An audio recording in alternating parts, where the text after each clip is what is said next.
Hello, everybody, and welcome to Acting on Climate, a special leadership spotlight series brought to you by the World Green Building Council as part of World Green Building Week 2020. My name is Harvey Jones, and I lead the marketing and communications team at WorldGBC, and I will be your MC for today's event. This year's campaign is Act on Climate. We are delighted to bring you a series of conversations involving industry leaders who are already acting on climate and discuss the opportunities net zero buildings present in addressing some of the most critical issues of our time. This year, we are calling on governments to implement policy to drastically reduce emissions from the building and construction sector. Throughout the week, our network is highlighting the action businesses, governments, and green building councils are taking to drive the uptake of net zero buildings. We will also highlight the benefits they bring for thriving and resilient economies, our health to the planet and our society, and to support economies. Our industry is ready to mainstream net zero buildings, and bolder and more ambitious regulation is now required to unlock their full potential. The series will be hosted by a World Green Building Council staff member, and they will be in conversation with industry experts around the specific topic. Today, we launched the series with a discussion on how net zero buildings can help us build back better. As you can see, we have an exciting schedule lined up for the rest of the week. We encourage you to join the other sessions taking place each day throughout World Green Building Week and learn more about how net zero buildings can tackle the climate emergency and help our communities, planet, and economies thrive. You can get involved by submitting your questions through the question box in the GoToWebinar control panel. We will keep an eye on this throughout the session and we'll bring in your questions where we can. You can also get involved on social media. Share your involvement in our event by posting on social media using the hashtags below. If you're using Twitter or Instagram, please mention us at WorldGBC. You can also visit our website, our World Green Building Week website, to find out how you can learn, share, and lead on net zero buildings. You can also find there our call to action statements, where we urge governments and the built environment to implement policy for net zero buildings. And you can also submit your endorsement to our call of action statement.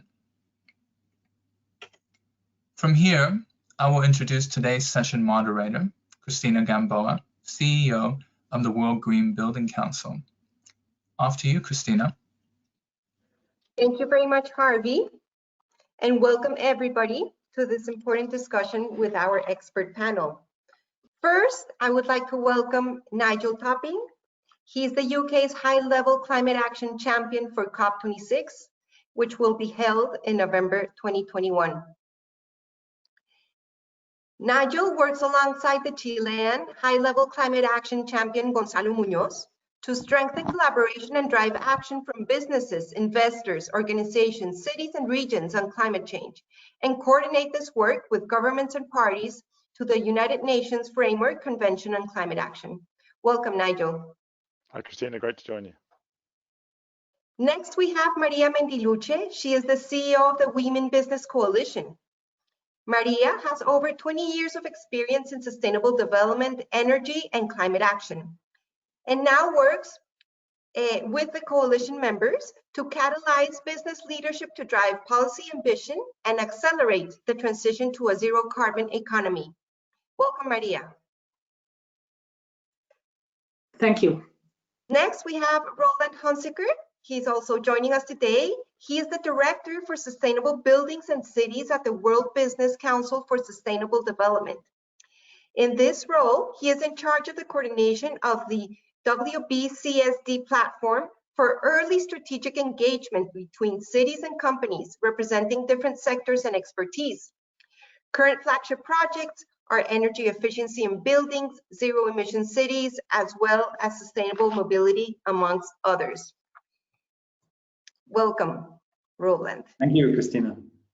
And our final panelist is Hastings Chikoko. He's the Regional Director for Africa from the C40 Cities Climate Leadership Group.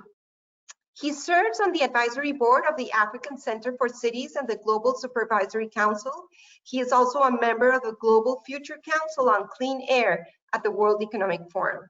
His work with local authorities started at the city of Blantyre, I hope I said that right, and later at the Ministry of Local Government in Malawi. A big welcome to all our panelists, and thank you very much for your time today in this conversation during World Green Building Week. And now I'll just give some initial words to kick off the discussion with our panelists. And as you know, this year's World Green Building Week campaign is all about showcasing why net zero carbon buildings are good for communities, for planet, and for economies. We are in particular calling for governments to implement regulation to bring about the necessary change. The coronavirus pandemic has had, as we've seen, unprecedented effects on our global society, exposing major weaknesses in our sector and others in the way we operate, inequalities across society in particular. And we are asking and we are seeking on ways on how can governments pair recovery action with climate action to ensure that the private and public sectors emerge stronger than before. So clear, bold, consistent government policies that drive the full decarbonization of every system of the economy are critical as we accelerate towards a net zero carbon nations of the future.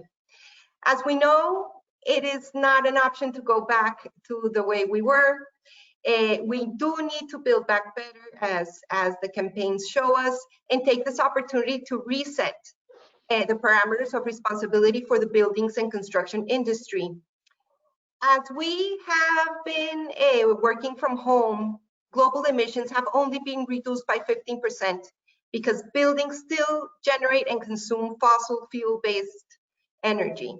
So what needs to happen next is an unprecedented shock in this sector if we want to contribute to a net zero future.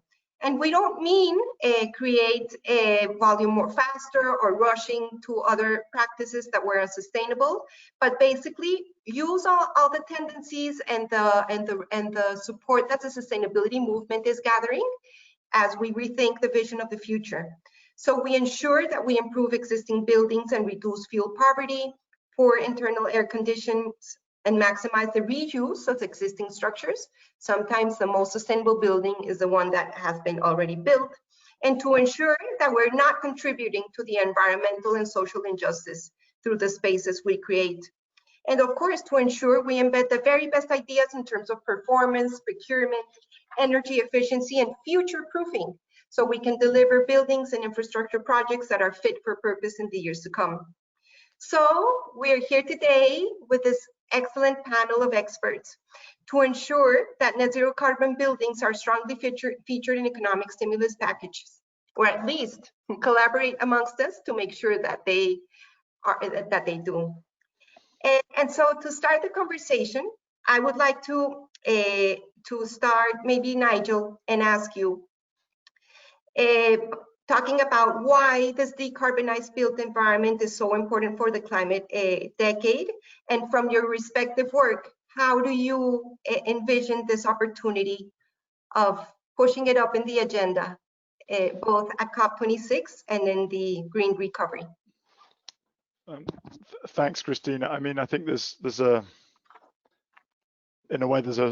two real reasons why this the built environment is so important. The first is that it, I mean, as we know that historically, a lot of the attention on climate change is focused on energy and transport. So we see good progress on renewables and good progress on electric vehicles a little bit further behind.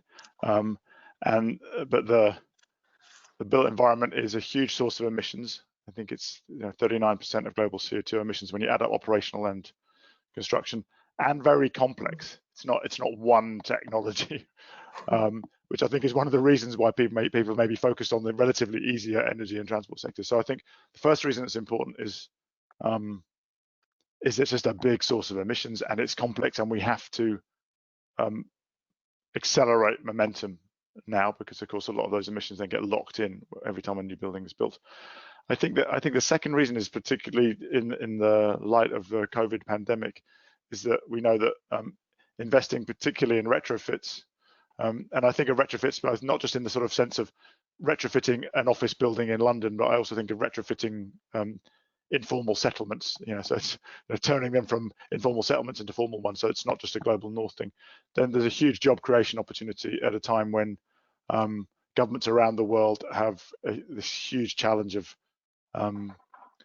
kick-starting economies after the pandemic, or as they come through the pandemic, which of course we're not yet, and that the built environment represents one of the best opportunities to do that. And of course, you add those two together, and we have to make sure that any accelerated action on the built environment needs to be building towards the net zero built environment future, and not locking in old ways of building. So I think those are two really important reasons why we are seeing and need to see the kind of work that the World Green Building Council has been leading on getting to zero in the built environment right at the head of government agendas and investor and business agendas as well. Thank you. Maria, would you like to add to that considerations from the women business perspective? Yes, thank you. And I'm talking after Nigel, is always who has brought the coalition to where it is now. It's always a pleasure, but there is a bit of pressure because I need to keep up his legacy. Obviously, buildings, as he rightly said, 39% of global carbon emissions, 55% of the global electricity market. So if we look at embodied emissions, they constitute 30% of the value chain emissions, and so definitely there is a lot to be done. At Women Business, we have been driving companies from the sectors, from the material sectors, to commit to science-based targets aligned with net zero. And there's some interesting, and we will talk more, I'm sure, today, some interesting announcement this week. And we see that definitely, the seats, now are growing, and there's lots of companies that have interest in setting science-based targets. We have also supported RE100 and EP100, and of course, the World Green Building Council in the net zero carbon buildings commitments. There are major companies on the demand side in sectors such as retail and hospitality that are also setting science-based targets. So we see that setting science-based targets is maybe the first approach and how we can influence, but not only. We need to develop technologies that will allow some of the uses in buildings to emissions to be reduced, like electrifying heating, and especially cooling with renewables. And there is some good work to be done. And we'll talk more about it. But now that in the post-COVID, when we see governments investing in infrastructure, when we see the Chinese investing in the Belt and Road Initiative, we must make sure that investment is channeled to be more green and low carbon, because there's only an opportunity in a lifetime, because those assets are going to have a long duration, and so we better do it right now. So a combination of making sure that new investment meets the highest environmental standard and use the Green Deal and other stimulus packages to invest in retrofitting is good for the world, it's good for the sector, it's good for the economy, because it will create more jobs. And so I'm looking forward to the discussion. Excellent. Yes, infrastructure is around for a very long time. I like that phrase. And so if we don't get it right, we get stuck with a big carbon budget now. Roland, from your perspective, how are you driving forward this opportunity? How do you see it? Yes, thanks a lot, Cristina, and thank you, Nigel and Maria, for setting the scene. You've already mentioned the big numbers, and you also mentioned, Nigel, that in the past we didn't look so much at this sector, and that's because we presented the numbers differently. Buildings, as you say, is very complex. You have materials, so that was generally considered as industry. And during the operational phase, you have energy, so that was generally put to the power sector. But we understand that we need to affect system change, so we have to look at this as an end-use system. And most importantly, we have to look at it as an economic system. 50% of global wealth is in real estate, is in the built environment. And so as we look to economic stimulus, and also as investors are looking for good investments, this is the sector everybody is looking at. And so, as you said, we need to see it as a whole. It's a long, relatively fragmented sector. And how do we help all the players in this sector drive the change? Obviously, policy has a key influence. And I would say from the work we're doing at the WBCSD, this importance of looking at full life cycle performance.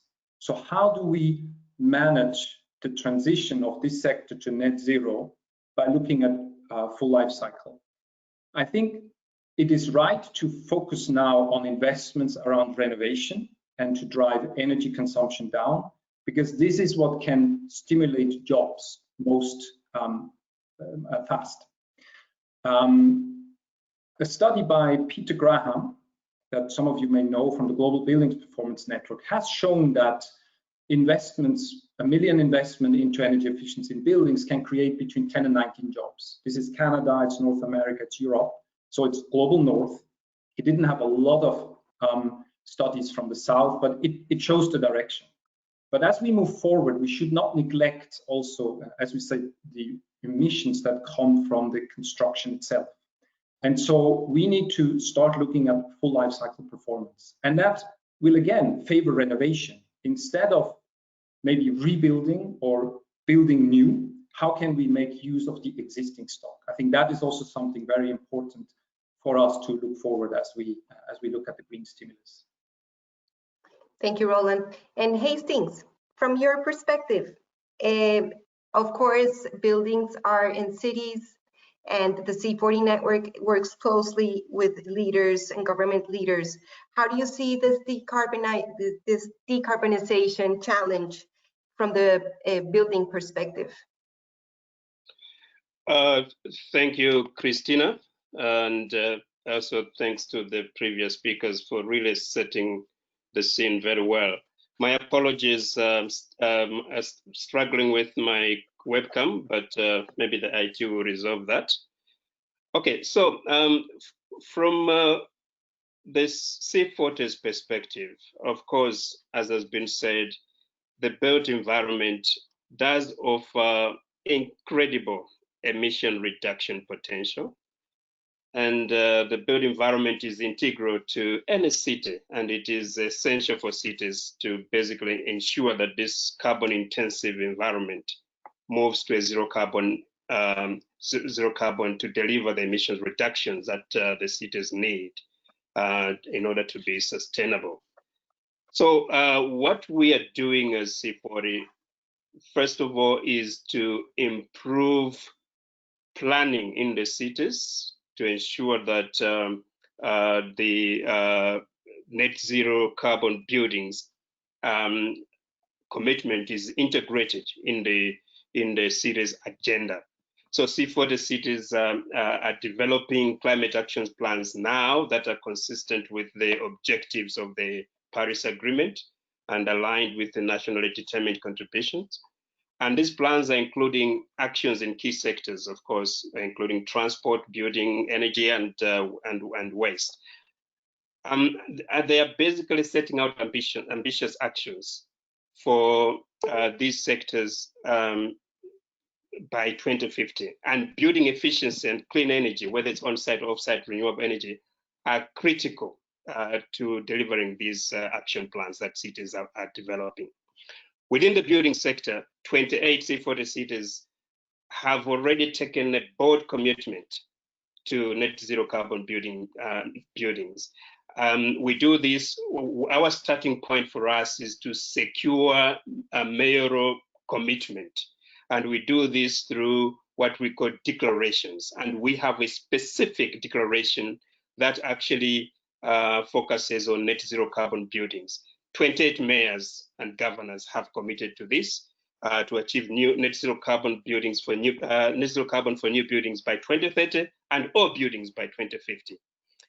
And to support this ambition, C40 is providing technical assistance to help cities develop solutions and accelerate action over the next 10 years.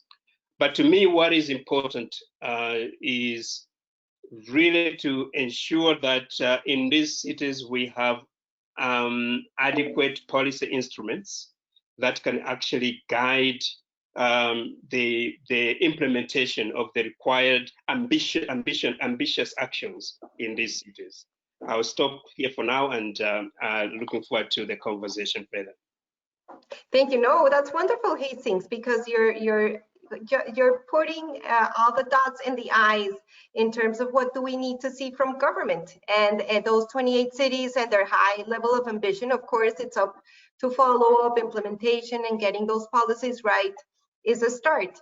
But I guess then building on that, how we know that governments need some enabling frameworks, right?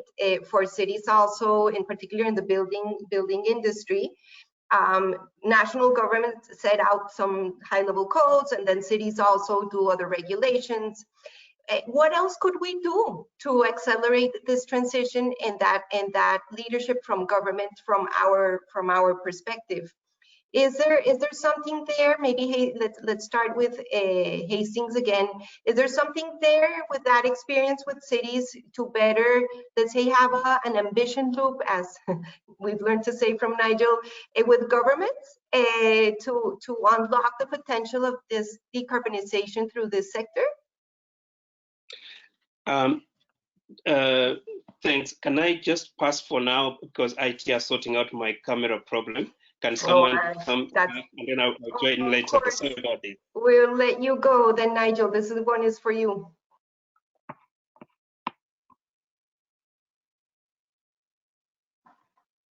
We'll unmute your mic. Sorry, there are some obvious things that national governments could do. I mean, right now, under the Paris Agreement, all governments should be submitting revised NDCs by the end of this year. I know that for some that's going to be too much of a stretch because of the attention they've had to divert to COVID, so they'll maybe come early next year. But so one obvious way of making sure the ambition loop is going is making sure that there is ambition in all those NDCs to cover the built environment. And somebody else will know the numbers, but I know that there's a lot of countries that don't have explicit elements of their nationally determined contribution. So that seems like an obvious one to make sure that every country has. And then I think there's making sure that it's back to kind of what Roland was talking about. This is a whole system, so making sure that at a national level there's the right policy signals to drive decarbonisation of the energy supply, whether clear coal phase outs, and the kind of clear signals that allow investment to flow in. And we know that renewable energy is cheaper than fossil fuels in nearly all countries in the world now, will be soon. So it's really the policy signals rather than fiscal support that's needed now. Retrofit, we've already talked about particularly as a COVID measure. I think something else that I was struck by, I think it's in the Coalition for Urban Transitions at the Ross Centre at WRI have written a really nice report showing the importance of national governments having urban strategies. So to Hastings' point, we know of course the powers which cities have vary country to country, but they have a huge role in decarbonising the built environment. But that role itself can be empowered by a national urban strategy, which is often missing. So I think those are just a few ideas of what national governments can do in particular. That's really good. And Roland, you're very active, but you're particularly in the Global Alliance for Building and Construction. And through that platform, a lot of stakeholders, we collaborate there also to empower countries, right, to take on this path. What do you see as a potential, let's say, change for policy signals from that platform that we could accelerate? Yeah, thank you, Cristina. And I indeed wanted to bring up the Global Alliance for Buildings and Construction, in which both our organizations are very active. It brings together over 100 stakeholder organizations and more than 25 governments on how do we drive this sector indeed to net zero emissions. And I think it starts with some of the numbers we have mentioned, and the commitment Hastings have talked about is interesting. When we look at net zero, we know 2050 we need to be net zero. We also know by 2030 very important things have to happen, and that's in only 10 years from now. We need to have new builds at fully net zero operation. So basically any building that now goes into, or infrastructure that goes into a planning process, needs to drive that target. And also by 2030, we need to reduce these emissions from materials at least by 40%. Now, we've debated these numbers a lot, but in Women Business, with WorldGBC, we have kind of agreed on these. And I think these are the numbers we need to keep in mind. These are minimum numbers. If we can do better, that's great. Now, what can governments do? What can we all do? One example is in the Global Alliance, we have developed these regional roadmaps. So we provide a template to governments to work with their peers in the region, but ultimately also at their national level to localize these roadmaps. So what does this mean for the country? Engaging all the stakeholders, and just for example, in about 70 countries, there is a Green Building Council that importantly brings the building stakeholders together. So we have the actors together, but we need to now put the roadmap together with these actors to really drive that action. I'm sure we'll get into a bit more details during this discussion because I think it will get really interesting. But that's broadly what needs to happen, that we all really move towards these targets that we have now agreed at the global level. Mm-hmm. Yes, because it is really important, no, to have governments giving out the right signals for private sector, also the ones that are not inspired today to be a little bit forced to inspire to move along and not be a laggard. So Maria, I guess this week we have seen World Green Building Week. It's starting today. We posted a video with a song from climate change from the Green Building Councils around the world, and I did my debut in singing a line at the end, so I encourage you to see it. It's 4 minutes long. Maria, we have seen some fantastic business leadership featured in this World Green Building Week with many companies, and it's Climate Week too in New York City. This week we're going to be there too. With many more companies being announced just this morning to the Net Zero Carbon Buildings Commitment and other climate pledges. How important do you think are the signals? Do they also feed back into better policies?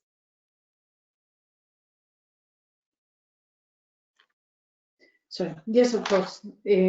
I think at Women Business we have this theory of change, that if business are ambitious and show and speak about that ambition, then the governments have the confidence to put in place more strengthened policy regulations, targets, etc. And that's what we're trying to do. We're going to see lots of announcements this week, in addition to the ones that exist then on that refer to build environment and its materials. And I would say that probably the materials is the ones that are more difficult, because as we know, they are how to abate industries. And I'm very encouraged to see how the mentality and the mindset of this industry has changed over the past 3 years or so. And now we're going to see leading cement companies stepping up, steel companies and glass companies as well. And so I think we just need to make sure we're going to see a lot of momentum from the private sector. We need to make sure that it's heard by the policymakers, and the policymakers have also the courage, and they see the opportunity that this momentum has also to help us, overcome the current crisis that we are going through. So yeah, it's quite an exciting week. Thank you. Thank you, Maria. Nigel, how big is this week in terms of announcements on leadership from business? How do you see that? Well, it's a huge week. I mean, that Gonzalo Munoz, my fellow high-level champion from Chile, we launched the Race to Zero in June, really building on all the work that Women Business and the Science Based Targets Initiative did in really raising the bar for businesses around the world and say, look, the science is clear. We've got to stop talking about 2 degrees or well below 2 degrees. We've got to get to zero. I think we've all been really impressed with the way that the business community has stepped up, and I have to say local government, the Hastings C40 and cities, really, really important. Investors are catching on now. They're a bit behind business and cities. I think it's hugely important, right? You got to remember that so often the voice that governments hear from business is the kind of lowest common denominator voice of sort of conventional trade bodies. Who kind of like to try and slow down regulations. What I like to say is that that's like the worst thing that a trade body can do right now, because we know that this is an inevitable transition, right? We know we have to get there. I mean, the science is really clear. With the COP being delayed by a year, we're going to have some more IPCC reports So the more summaries of the science, they're gonna frighten us even more, because they're gonna raise the bar on how bad the risk is. I mean, we're living it now, right? Literally, California's burning and Bangladesh is drowning as we speak. This is not some sort of abstract idea that might happen in the future. And the built environment's at the front line of that, right, in terms of the way that infrastructure is impacted by climate change. So I think we've seen a doubling of the number of net zero commitments in 1 year, and we're expecting that kind of exponential growth to continue. And I think you know, along the whole of the built environment value chain, you know, from cement companies to construction companies to developers, we've seen the industry stepping up. So as you say, we need to get everybody else in the industry to step up. And as Maria says, it makes it so much easier for governments to legislate, because it you know, this kind of work that Roland talks about with the roadmaps, which is actually at the heart of what GABC and what we're all trying to do with the Marrakesh Partnership as the part of the UN process that embraces non-state actors, is absolutely key. Like, the more we align around those roadmaps, then the faster we can go with the less risk. And we have to go fast. That's why we call it a race. Lovely. And Roland, could you also elaborate on this accelerating tendency and sustainability? At the beginning of this pandemic, we had some voices questioning, oh, what's going to happen? No, governments are going to focus more on other efforts. But it seems that the business is also committing more and showing governments another vision of the possible. How do you see it? No, I mean, we've seen a tremendous double down on sustainability on the business side. I mean, all the companies we engage with, they say it's more important than ever. And I think, as you said, the commitments we will see again this week will underline that. At the same time, for me, it's very important that the commitments are the starting point, because I think as companies are pronouncing these net zero commitments, at the same time, they're calling for clearer guidance on how we all reach that together, because they cannot reach it without the collaboration with others. And I want to just give one example out of the many that we see this week. Just today, one of the biggest cement producers, Hastings, are announcing their net zero target. They already had a science-based target approved. Now net zero goes a step further. And you can read the different elements in that. It's very ambitious, because this means the investments will be directed towards reducing the CO2 content in the products they sell. But it also showcases that the company will need their clients. They will need the demand side to help them sustain these investments. Because unless we see that demand for lower carbon materials push the industry, we will not get, we will make incremental improvements, but we will not get to the net zero we need. And hence, again, just to maybe put these commitments in the context of how they help to achieve the system decarbonization. And here, I think a group that we still need to see more active is on the demand side, investors, real estate developers, building owners, to really say, well, I want a building that performs like this in a certain year. And that will send very, very important signals up the chain. And we've tried to exemplify that in this document WBCSD released in July, the Building System Carbon Framework, that helps us understand who has actually the biggest influence over emissions in this sector at the very earliest stage when decisions are taken. And that's what will truly move the sector to net zero. So I think all these commitments help. They get us on that first step. And I commend all the companies. Some of them have worked a year to get to where they are. And they tell us how important the moment of signing was internally. They take photos, and there's a real engagement across these companies. But they also look to that necessary collaboration with others to achieve it. So I think it's a great week we can illustrate. And it's so important, because actually it's kind of, we have to trust the scientists, right? COVID-19 has also told us that we have to trust the doctors, we have to trust the scientists. And actually we're now asking a very enormous leap in a sector that probably doesn't have standards to now go to the full efficiency and all of these deep deep commitments show the vision of the possible and will give confidence that we have to start getting serious about net zero goals and projects. There's an interesting initiative, on recovery packages and long-term emission reduction goals, factoring in, of course, resilience to climate impacts and increasing circularity, and even, of course, it goes to slowing the biodiversity loss. How can we ensure that these areas are addressed in the governments as they move forward? In the process, Nigel, of engaging governments into increased climate ambition, do you see there a possibility that conversation brought forward in the recovery packages?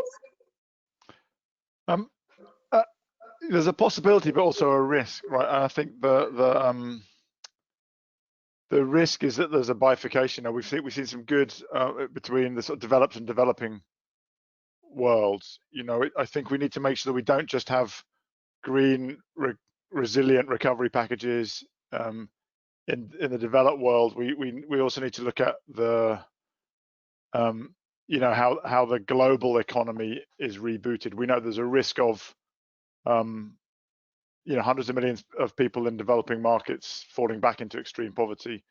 Most of the really big resilience challenges, you know, I talked about you know, an informal settlement is much more fragile than a formal one, right? If you don't have foundations and you don't have bricks and mortar, then obviously you're more exposed to disease, to drought, to flooding. So I think there is an opportunity, but it's one that we'll have to work hard at collectively to make sure it's not just a global north green recovery and then the global south gets left behind. So I think that that's going to be a really important part of the feature of this recovery, is how do we make sure it's a global recovery, not one that's just regionally driven. Yeah, that's right. Back in the day when I was in Colombia GBC, the informal settlements question it's such a huge one. It's basically the private sector it doesn't have the capacity to deliver all the new housing needs of the growing population. But there's also stats that if we don't address the informal settlements right from the beginning, the cost of getting at least the quality of the buildings to an acceptable standard will cost at least 30% more if government would have done it right in the first place. And imagine for carbon and emissions, sometimes, you know, using cement in the bags is much more carbon intensive because there's a lot of waste than delivering, you know, projects that are at another scale and thinking on the welfare of communities and urban infrastructure. It's just such a big issue. And I'm wondering, I don't know if Hastings, are you available in audio still? Yes, maybe? I am, and I'm actually interested in this topic of ensuring. I knew it. Good, over to you. Yeah, ensuring that recovery is for everyone. We don't leave any other region or group of people behind. I think, to me, I wanted to reflect a bit in terms of working in a kind of like a coalition that recognizes what each part of that coalition or each member of that coalition brings to the table. And this green recovery actually does expand who should be in that coalition. You're talking about informal settlements, for example. Sometimes city governments, I'll talk of city governments because that's those are the ones I'm close to. Sometimes city governments and also business sector, they really don't have that comparative advantage to reach out to those areas, to reach to informal settlements. And we need to now begin to expand this coalition and bring in players that can help us engage with those groups to bring them to the table and come up with solutions as we focus on this recovery, come up with solutions that also include them. one of the areas or one of the excuses that we give for not doing much in informal settlements is like, we don't know a lot about what's going on there. We don't have much data. But there are partners that we can bring on board, civic groups that we can bring on board that are working there and also do have some data that they can bring on the table. We need to identify those players. We need to have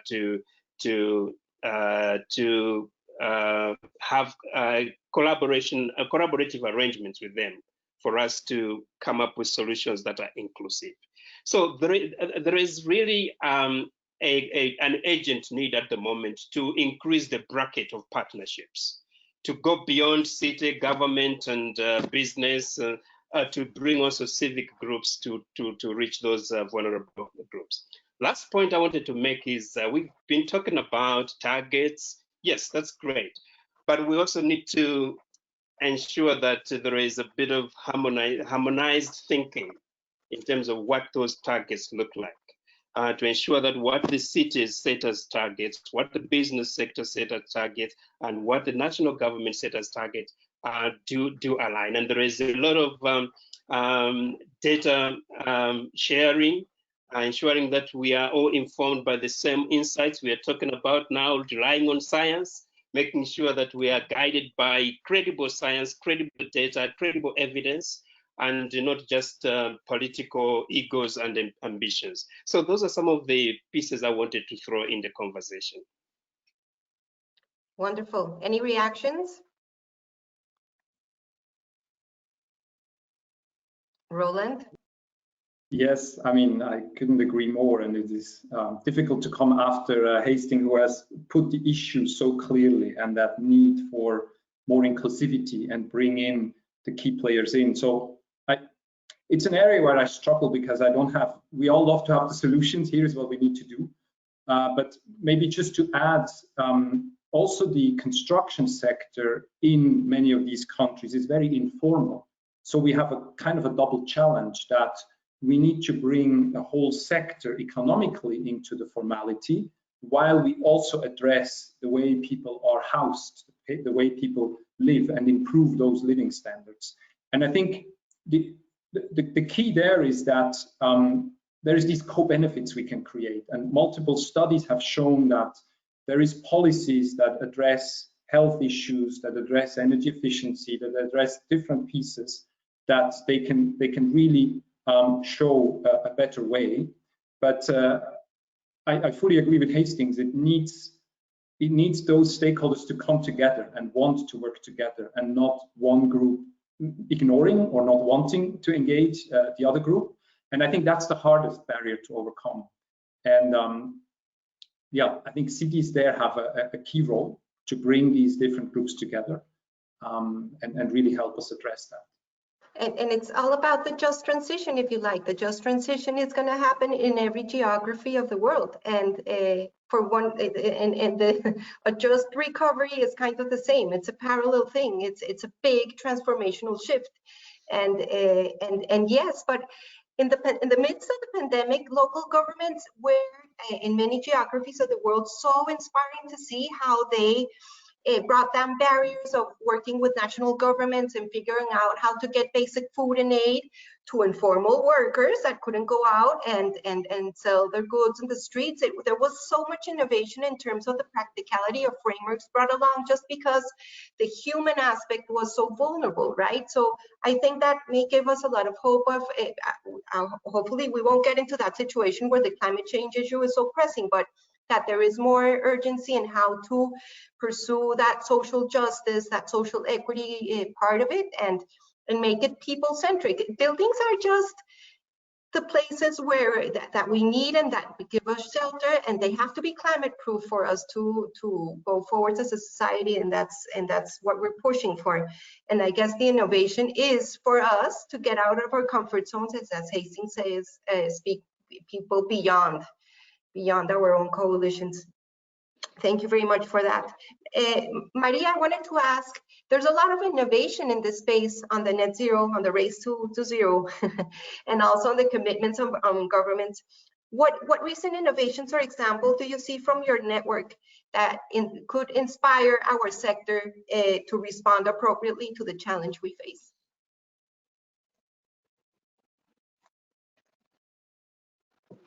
Yes, I think there are some technology developments that are quite encouraging. For example, I was reading this example of Tyson Corp, which has already an approved science-based targets and plans to phase out CO2 in intensive coke-based steel production and replace it with hydrogen-based processes by 2050.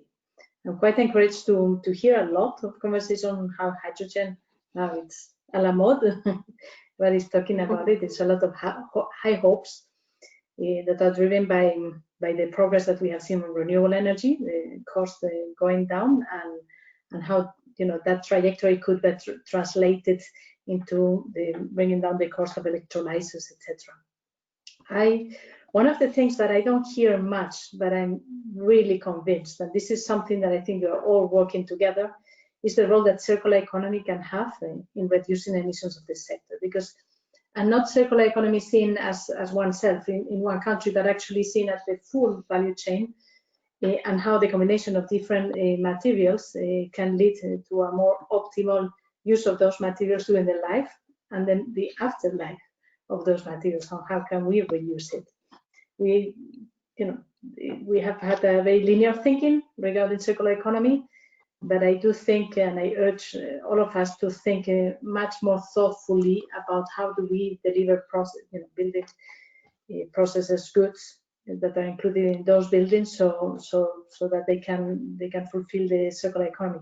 It's good for the planet, it's good for emissions, and I don't think we have a choice, because there's not enough materials, there's not enough sand, there's not enough materials for us to continue to grow. And I was looking at the numbers, we're going to double the building stock from now until 2050. There are not enough materials, so we better start to think circular, and that will bring benefits as well, because it's good for, as I say, for the planet, but it's also good for business, because it reduces the cost of materials, and then it increases the value of the waste of those materials. So it's interesting to factor that in the roadmaps. Very. Nigel, what innovations are you seeing? Well, I think that, as Maria says, it's really exciting to see, if you like, the sort of the conventional building materials of steel and cement, with examples of leading companies committing to net zero. And to Maria's point, I can't remember the number, it was huge, but the Lafarge Holcim CEO explained that they're already one of the biggest recyclers of material. They're using, I really can't remember the number. It's a massive number already, and I know that the work of the Energy Transitions Commission showed that the pathway to zero in sort of cement, steel, plastics relies about 40 to 50% on circularity. So we have to. I think it's also worth saying that architects and engineers are problem solvers. So it's time that we trust architects and engineers, and as Roland says, you have to frame the problem right. So it's the life cycle measurement. So framing the problem, getting the right metrics in place, and then embedding it in procurement and standards, as we've all said, is really important. And also we need a bit of competition from outside the conventional sectors of steel and cement. So it's interesting, we're seeing more and more kind of 3D printing, cross-laminated timbers. I mean, it's some very big, some very tall, I don't know what the tallest is, but there's some very tall buildings being built with cross-laminated timber, which of course is by definition a circular material. I think it's also worth thinking about innovation in process, right? We were talking a bit about informal settlements. I remember, it's a long time ago now, but about 20 years ago, I remember in an economic downturn, Cemex noticing that, of course, one of the world's biggest cement companies, that their market went down in an economic recession in the formal sector, but in the informal sector, it stayed resilient, and they didn't understand that, so they actually issued a statement of ignorance, and then sent executives to go and live in those communities to try and learn. And they discovered, as you said, Cristina, there was a lot of waste. Exactly. So they started innovating, like providing people with tool and cement storage facilities, so that there was less waste and theft, and design capability, so that people were given the tools, both physical and intellectual, to build better buildings, to use the cement more efficiently. So I think some of the in the informal settlements, and I was speaking with Shack Dwellers International, you know, like making sure that all those informal communities have data which confers property rights on the owners of those shacks, which then allows them to borrow money. Which, so you know, there's other systemic innovations which are needed to unlock the capital and the solutions, as well as the materials innovation. Yeah, in the financial sector. In the financial sector is key there. The microfinancing. Hastings from the C40 network. What innovation has caught your eye in the midst of this resiliency challenge and net zero race? Right. I think the first Nigel has just mentioned it, and thanks for highlighting that. I just had to emphasize. So we have seen now mayors partnering with organizations that were previously perceived to be antagonistic, like Slum Dwellers International that Nigel was just talking about, to be able to reach to the informal settlements. So that's one, but Nigel has adequately mentioned that. But on the policy front, we have also seen cities really making some policy reforms and changes in the regulatory instruments. For example, the 4 South African big metros, Johannesburg, Cape Town, Durban, and Pretoria, Tshwane, they decided to work collectively, not as individual metros, to actually lead the development of building regulations and some regulatory instruments at the municipal level to accelerate the ambition for all new buildings in their cities. And to me, just seeing cities now not working in isolation, but working together, and also challenging government to say, we are going to actually go above the national set standard. That to me is excellent. The other thing that is coming out of cities is to demonstrate that this transition to energy does also contribute to job creation, which is also key, especially now with the job losses and with COVID-19. So we have seen cities like Copenhagen really fast-tracking investments in building retrofits, but also demonstrating that the job creation potential from that work. To me, just providing that link has really been fantastic, because of the kind of like people that the criticism that comes around job losses. And finally, there is also innovation in the municipal space to engage with labor unions. To actually get labor unions as partners to push this net zero carbon buildings agenda together, while of course doing it in a manner that safeguards that safeguards employment. So those are some of the things that are happening in the city space. I'll stop there. That's so inspiring. Yes, Nigel, you can say goodbye. Yeah, I just sorry, apologies everyone, I have to leave early. But I just wanted to thank you, Cristina, and the World Green Building Council for your leadership. And I think you can see on the panel here a really good example of different stakeholders all aligning around the same pathways. And that's really my wish, is that we get everybody to commit to the race to zero and to commit to playing their part on those pathways, and extend the stakeholder groups to some of those we've been talking about. You know, Hastings talked about unions, we've talked about some dwellers international. I think if we have governments, businesses, investors, and those other stakeholders all aligning around the same pathway, then we can get to zero fast. And if we don't, then we struggle to get there at all. So thank you everybody. I'm sorry to leave early. Thank Bye-bye. you again. Thank you, Nigel. Thank you. Thank you, Nigel. Bye. Yes, it's the time really for radical collaboration. It's going beyond the borders of our organizations and partnering up, because it's the only way forward to make a difference. There's so much to do.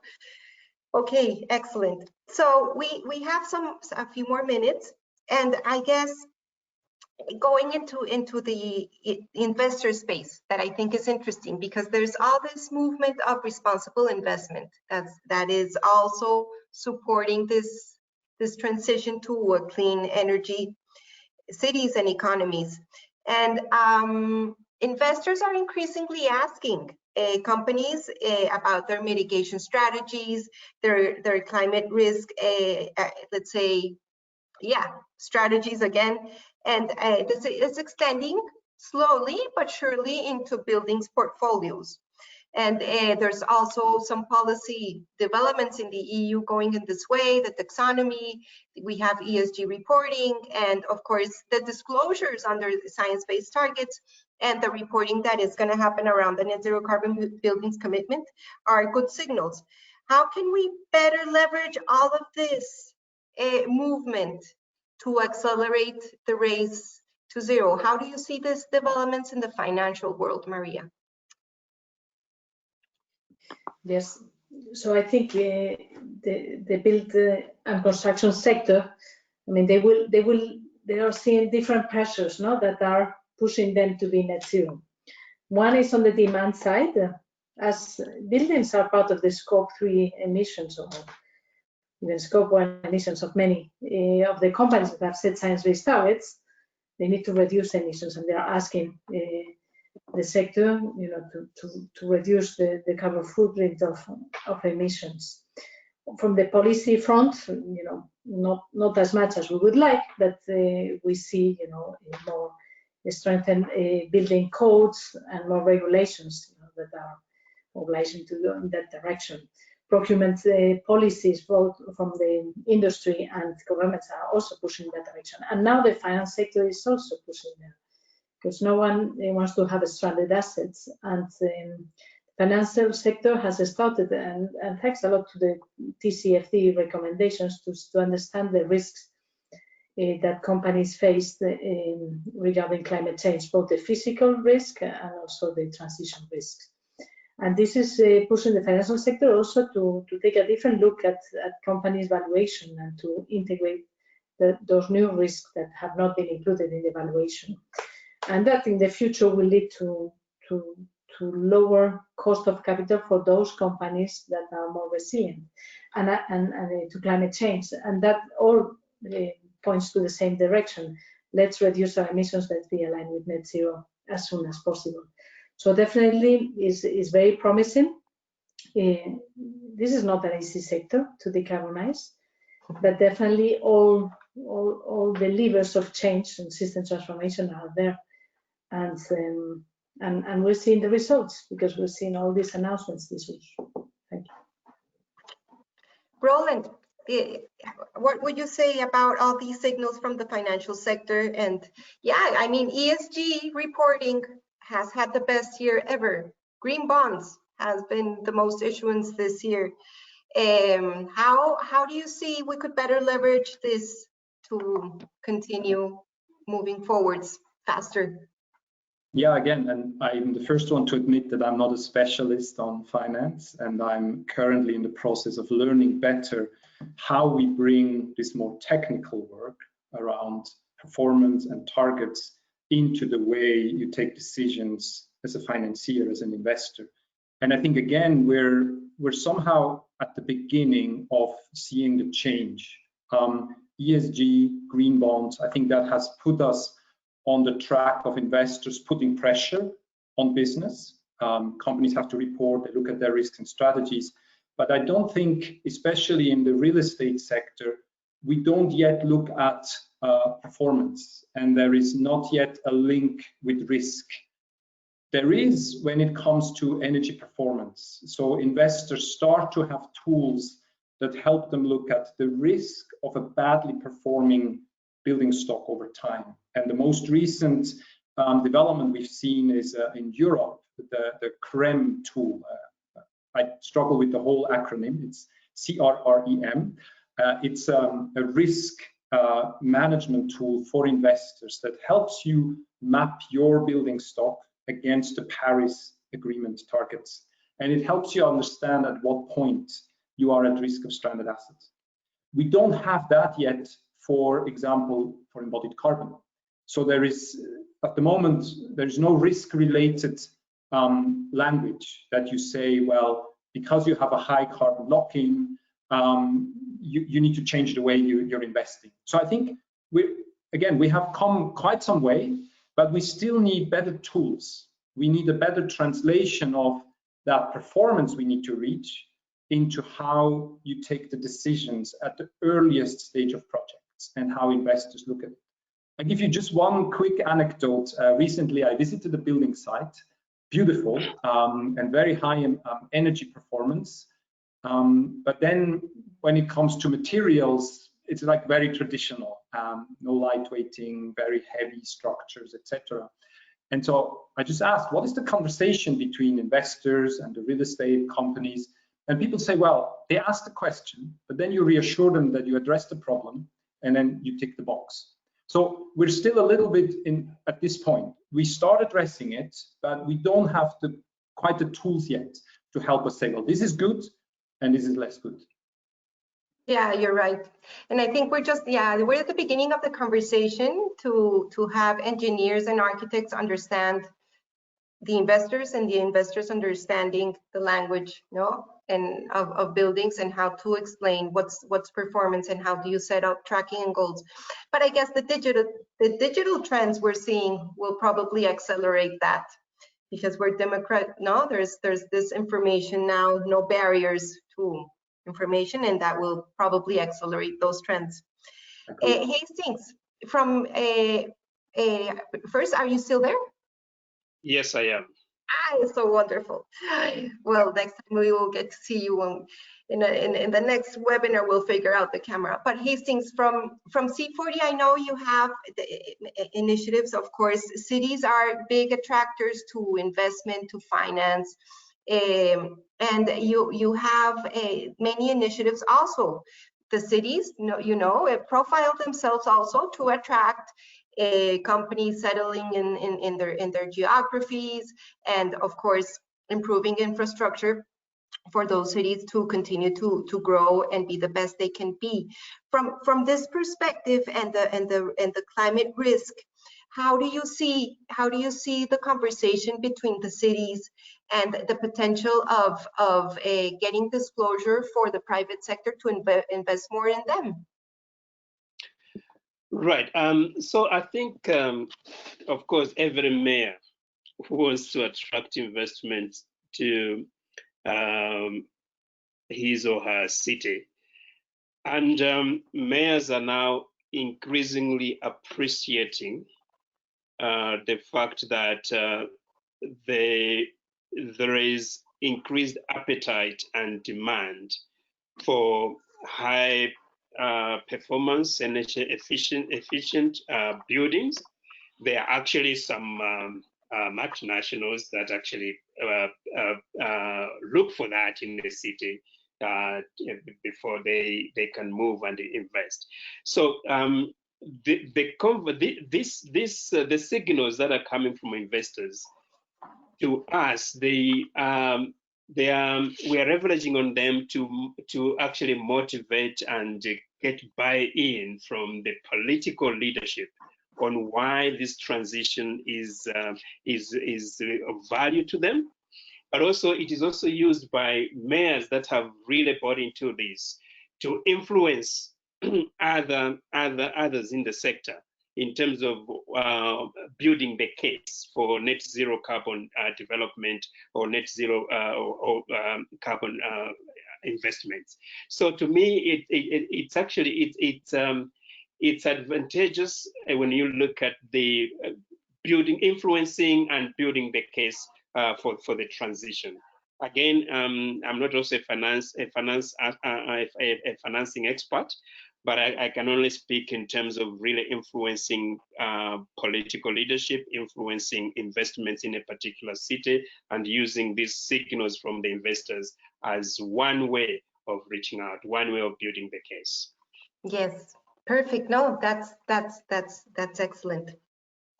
So we've had a few questions from the audience. It is that moment where we're wrapping up and seeing what caught their eye, and one of them is around, yeah, of course, in this transition, it's about behavior, adjusting behavior to value better quality buildings. how can we, it's kind of getting the conversation between the architects and the financiers. Now they're bringing someone else into this conversation, and it's the behavior of people in cities. How do we get people interested in higher stakes in this clean energy transition beyond the youth, which is already climate striking big time this Friday? And today I was in a webinar with the WorldGBC, and there was Extinction Rebellion just outside the circular building, and the program was cut close, but short. But how can we change behaviors of users? And I guess I don't want to say users of buildings. How can we change behaviors of community to embrace cleaner energy and better buildings? So I'm not sure if I'm going to talk about behavior, but I have an interesting fact to share. According to a study done by Harvard, well-ventilated office record 100% increase in brain function. Okay. Employees in offices with windows slept an average of 46 minutes. I think I need to do that more. And research also suggests that better indoor air quality can lead to improvements in performance up to 8%. So green buildings is good for the health as well, right? Totally. I remember when I was a kid in ventilation, no, in the afternoon, in the last session of the day, it was kind of, there's no oxygen. Yeah, exactly. It's good for our health, and that is, you're totally spot on, Maria. It's that aspect of it's just good for us, right? It's just good for us. Roland and Hastings. Sorry, Hastings, you go ahead. Yes. I just wanted to build on this, if you don't mind, what has just been shared. To me, I think to influence behavior in cities, we should not just work on the basis that people just believe us. I think we need to have anecdotes, we need to document, we need to answer the question, what is in it for me? So the documenting core benefits of this transition, the spin-offs of this transition, and the advantages of this transition, not in an abstract form, but really have the kind of like anecdotal information, like what has been shared, package it well, and really share it so that they can relate with it. If it's about job creation, let's document that and share. If it's about improving healthy, let's document that and share. One weakness that we have in cities is to be able to make our products from the reporting that we do consumable to the broader citizenry of the city. Sometimes they're too technical, but we need to break those down, document. Yes, it's technical information, document, but break it down so that it can be understood by different sectors in the city and different populations, different segments of society. Repackage it where necessary. Mm-hmm. Yeah, it's a question I keep struggling to fully understand, because on the one hand, there's things like what Maria just explained. You don't need people to change their behavior. You need to study the effects, and then you need to implement certain measures. And this is ultimately down to companies or building owners to look at the science, as we said, and say, well, this is good for people, and we should implement this. But on the other hand, behavior change is also all about empowerment. So how do we as individuals ask the right questions and probably persist in asking those questions? There's a tendency today for people to just air grievance, and social media help doing that. But there is a real case for asking very thorough questions on be that health impact, be that performance of assets, etc., and persist. And I think where we start seeing some change is when young people enter politics as well. And we see that in several European countries where young people come in, they get elected because other people start realizing, well, they defend a good cause, and then it starts getting elevated. So I think it's a very complex issue, and that's why we say behavior change is like that last of the lever, and we need to better use. But this is down to all of us. How do we feel empowered? And as you said, what is in it for me? Hastings, you said that really well. So, but also, how can I help others through that? Absolutely, yeah. It really is down to all of us to step up. Yeah. Well, and in Hastings, also in cities, sometimes we are very lucky and have mayors that also want to do the right thing, right? That are really empowered to do the right thing.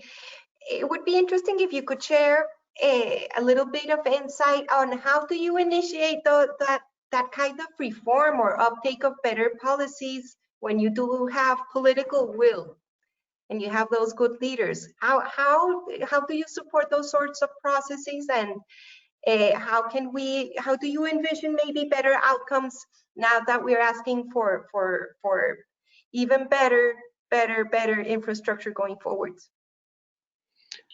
All right, so from C40, first of all, we look at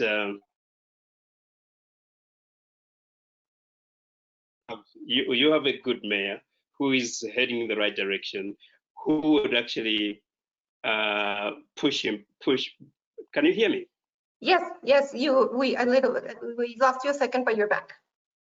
Okay, all right. I also felt something was happening on the screen.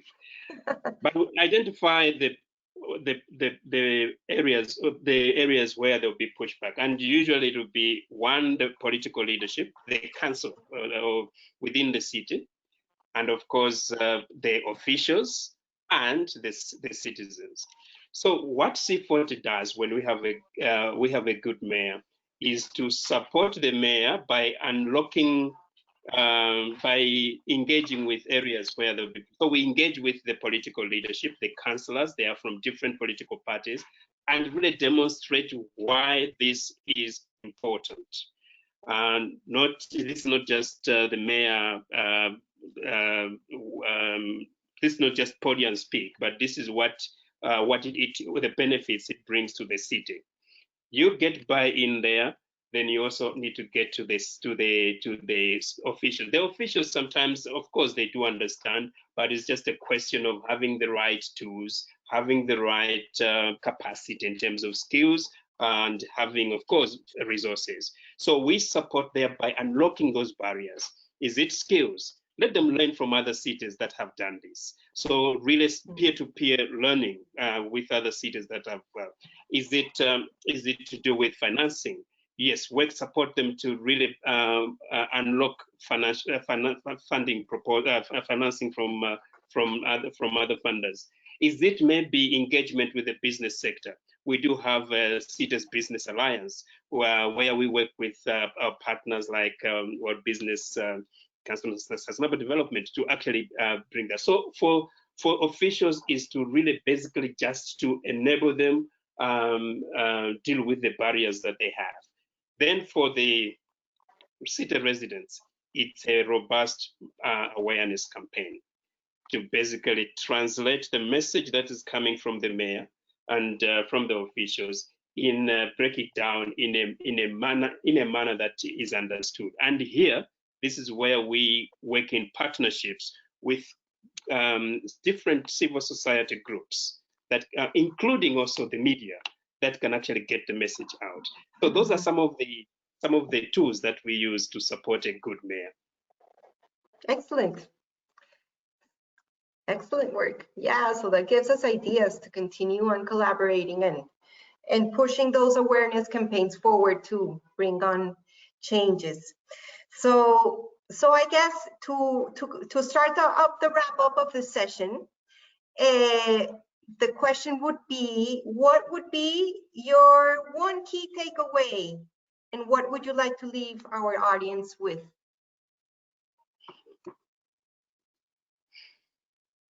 Are these two things, key takeaway and what to leave the audience with? What one key takeaway from today? No, so it's one. What I framed it like two. I'm giving you too much homework. No, it's one. What one key takeaway from today would you like to leave our audience with? Maria. Well, I think we can have hope that the transformation of the built construction sector to a net zero world is possible, is feasible, is good for business, is good for the planet, and is good for the health of those that live in the planet. Excellent. Roland.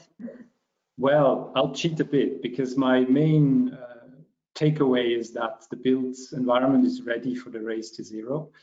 I think we need it, and there is a unique momentum among stakeholders. And as you know, with Global Alliance, with all the networks we're working with, we're making progress, but it really needs everybody to come to the table. So we really need national governments to say, yes, we take this issue, we want to understand this system and all the players within it, and then move forward.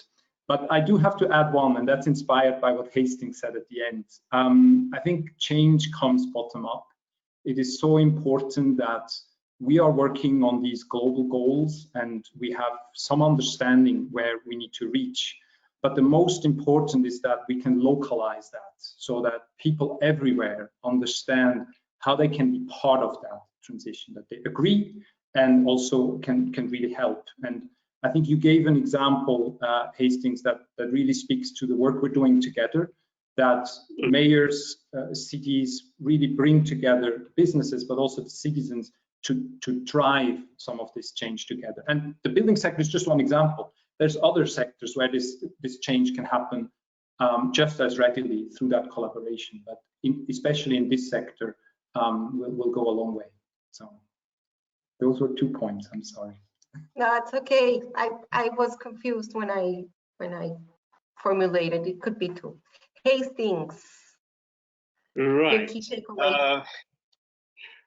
For me, at first I'll be a little bit philosophical, but for me, really, my parting shot is that for every situation of adversity, there is an equal opportunity of advantage. In other words, moments of crisis offer opportunities to take quick corrective action. And for me, the COVID-19, bad as it is, as a crisis, has given the world a wake-up call that we can have moments of crisis that can actually put the whole world off. And it offers an opportunity, it has offered an opportunity for people to reflect. Yes, we have this crisis. What other crises are there? So I think to me, the parting shot is let's build on this momentum to actually make sure that we engage vigorously to deal with the crises that are facing us. COVID-19 is not the only crisis. It's a crisis within a crisis. Let's build on this momentum. One advantage that we have is that COVID-19 has told us, I think you said it well, Cristina, has told us that we should really depend on science. And yes, let's build right on that wave, that now science is being appreciated, and really get the best science we can get, the best science available on the transition to net zero carbon development.